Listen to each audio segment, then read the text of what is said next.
दोस्तों नमस्कार। आप सभी का स्वागत आपके अपने YouTube channel RNS education news में। दोस्तों इस वीडियो में बात करने वाले हैं राजस्थान हाई कोर्ट LDC भर्ती 2022। तो दोस्तों LDC जो भर्ती है उसका नोटिफिकेशन जारी हो चुका है।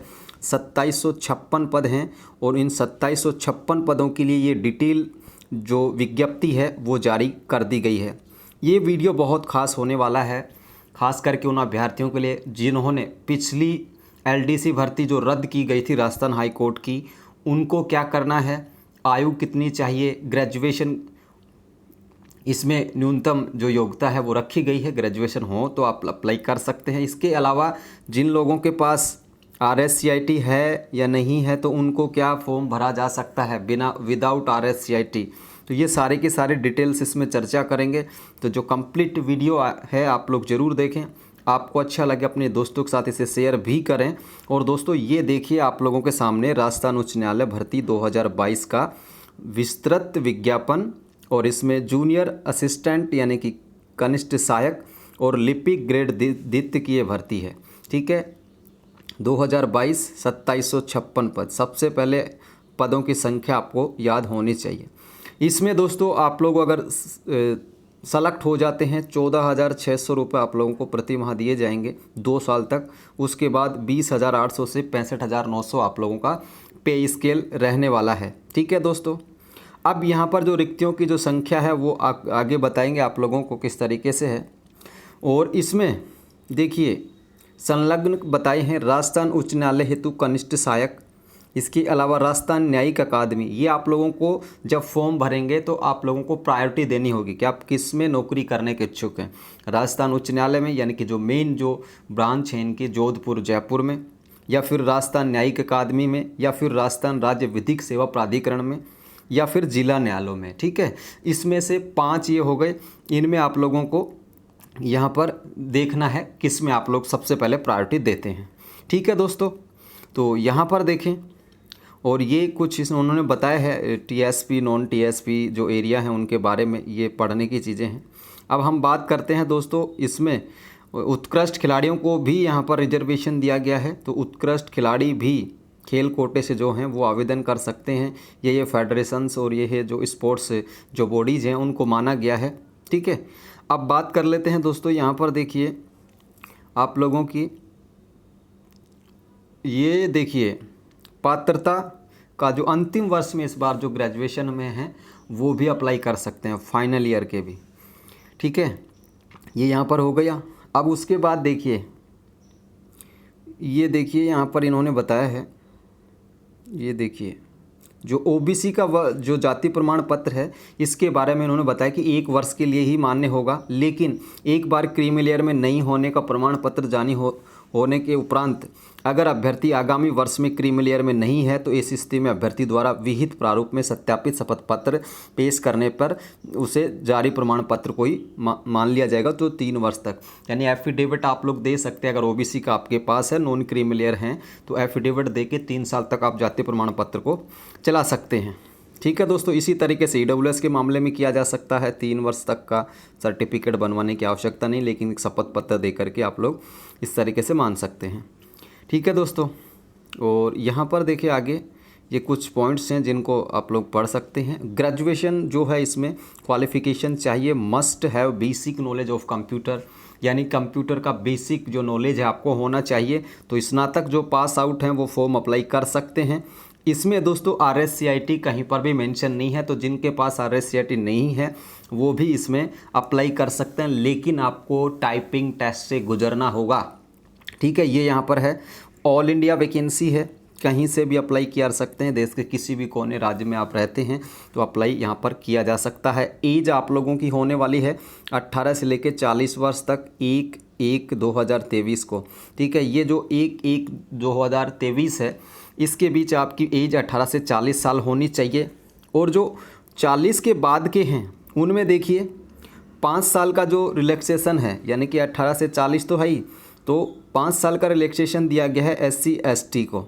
ठीक है, और MBC और OBC को, और ये जो इकोनॉमिकली वीकर सेक्शन है उनको यहाँ पर दिया गया है, और महिला अभ्यर्थियों को यहाँ पर दिया गया है। ठीक है दोस्तों, 5 साल की जो छूट है SC ST ओबीसी, एमबीसी और ईडब्ल्यूएस और महिला जो अभ्यर्थी हैं उनको दिया गया। यानी कि एज कितनी हो गई फिर 18 से 45 साल। जो विडो डाइवोर्स हैं उनके लिए कोई एज लिमिट नहीं है, कितनी भी एज हो फॉर्म भरा जा सकता है। और जो डिफेंस पर्सन हैं उनके लिए 50 वर्ष दी गई है आयु, ऊपरी जो भी है यहाँ पर। ठीक है दोस्तों, ये हो गया एज की बात। अब दोस्तों जिन्होंने पिछली भर्ती में जो 2020 में निकाली गई थी उसमें अगर आपने फॉर्म भरा था तो इस बार आप लोगों की फ़ीस नहीं लगेगी। ठीक है, और अगर उस टाइम पे 2020 में जो एलडीसी भर्ती थी राजस्थान हाई कोर्ट की, अगर उसमें आपने अप्लाई किया था और उस टाइम पे आपकी एज निकल गई थी और इस बार मान लीजिए छूट वगैरह मिला कर के भी आप ओवर एज होते जा रहे हैं तो कोई दिक्कत नहीं। अगर पिछला जिन्होंने फॉर्म भरा था 2020 का एलडीसी भर्ती का, वो दोबारा से अप्लाई कर सकते हैं, उनको एज की कोई दिक्कत नहीं होगी। ठीक है, वो पात्र हैं।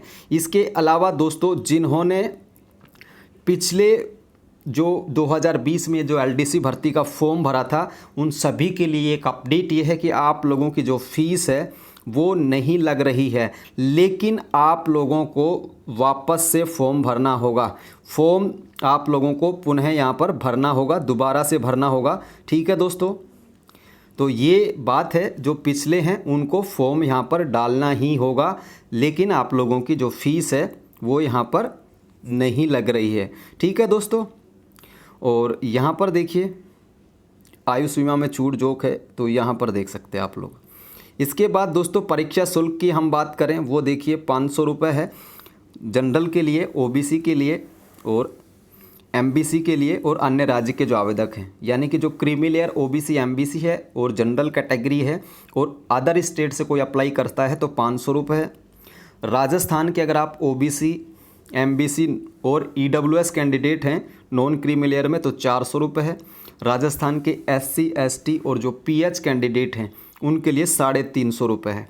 पिछली बार वाले जो हैं उनको यहाँ पर फीस नहीं देनी, लेकिन आप लोगों को फॉर्म ज़रूर भरना है, ये बात ज़रूर ध्यान में रखें।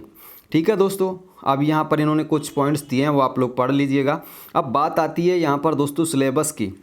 रिटन टेस्ट होगा 300 अंकों का।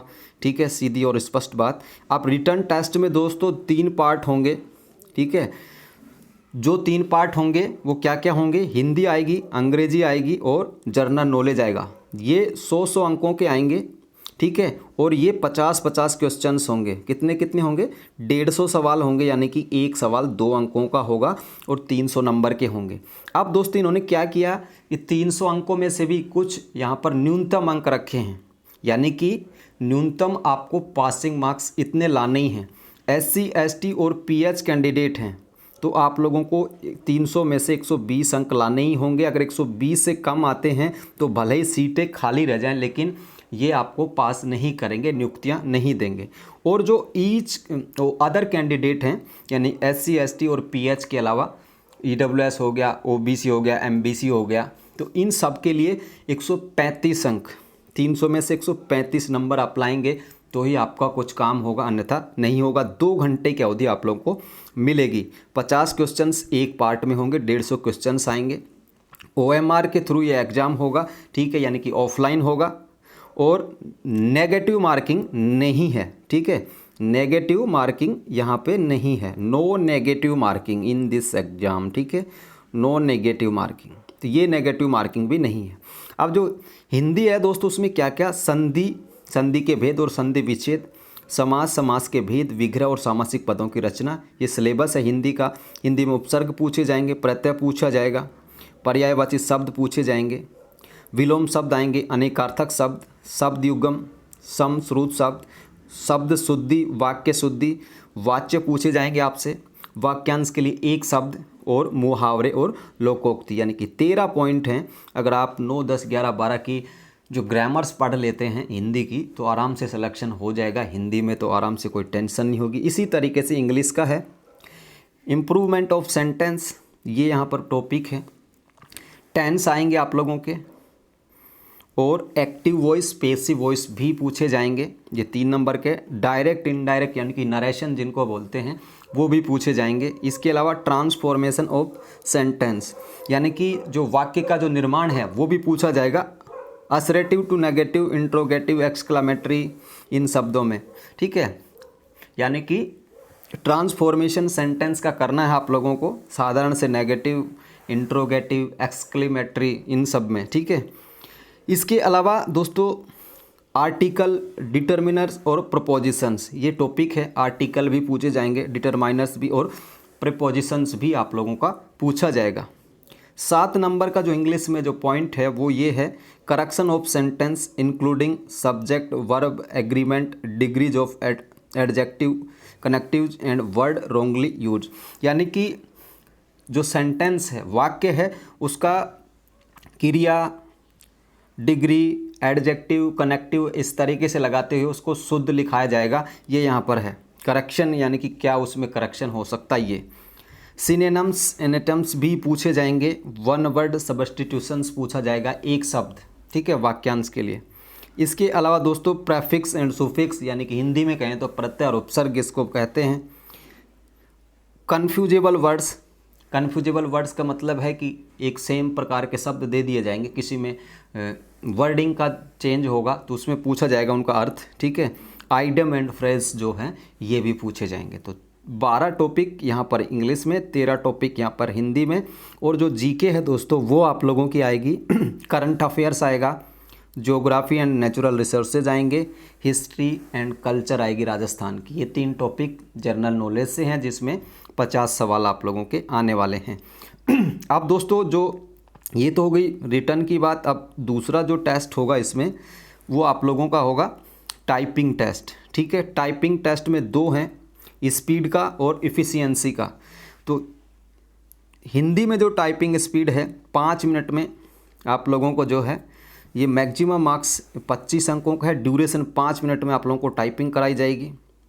इसी तरीके से इंग्लिश में भी 5 मिनट का समय दिया जाएगा, ये 25 अंकों का होगा। 50 हो गए टोटल, इसमें से SC ST और PH को 20 लाने हैं, बाकी जो कैंडिडेट बच गए उनको 22.5 नंबर लाने हैं, यानी कि जो स्पीड टेस्ट है उसमें। इसी तरीके से इफ़िशियंसी में, तो यहाँ पर इन्होंने इफ़िशियंसी में 10 मिनट की ड्यूरेशन होगी आप लोगों की परीक्षा की, 50 अंकों का होगा। और इसमें वही प्रोसीजर है, 20 और 22.5 अंक, यानी कि ये 100 अंकों का ये आप लोगों का ये हो गया, ठीक है।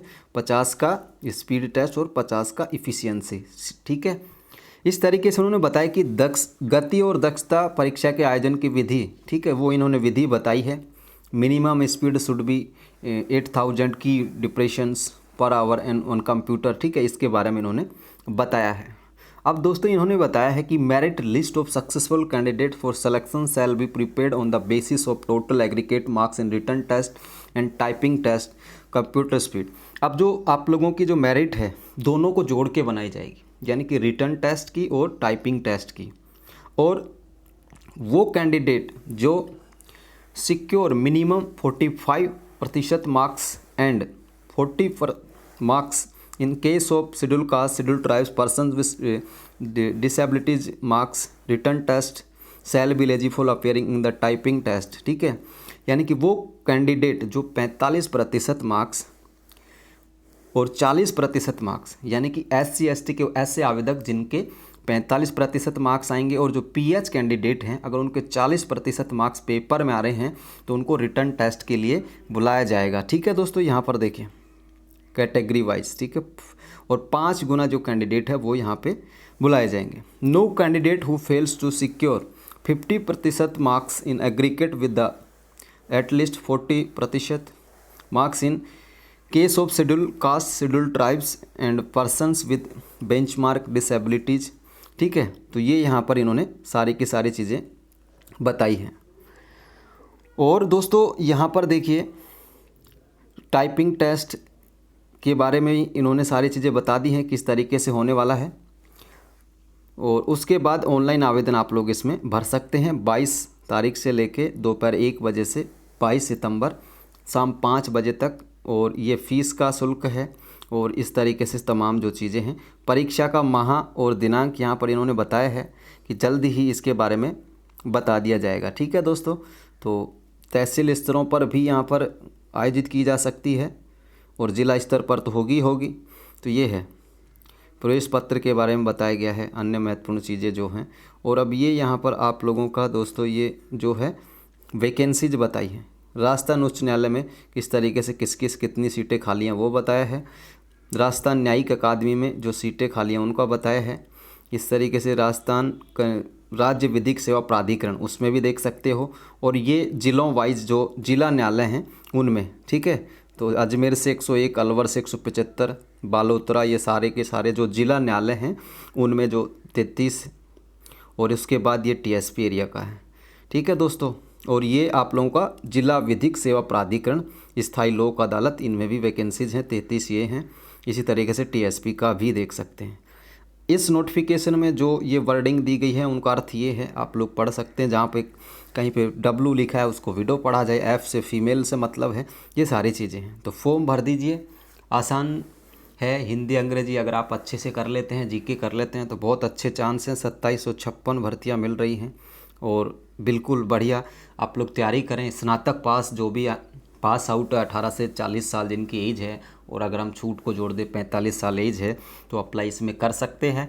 विदाउट RSCIT भी अप्लाई किया जा सकता है। ऑफिशियल नोटिफिकेशन में कहीं पे भी RSCIT का जिक्र नहीं है, इसलिए बेफिक्र होकर आप लोग फॉर्म अपना भरिए। लेकिन आप लोगों को कंप्यूटर टेस्ट जो टाइपिंग टेस्ट है वो देना होगा।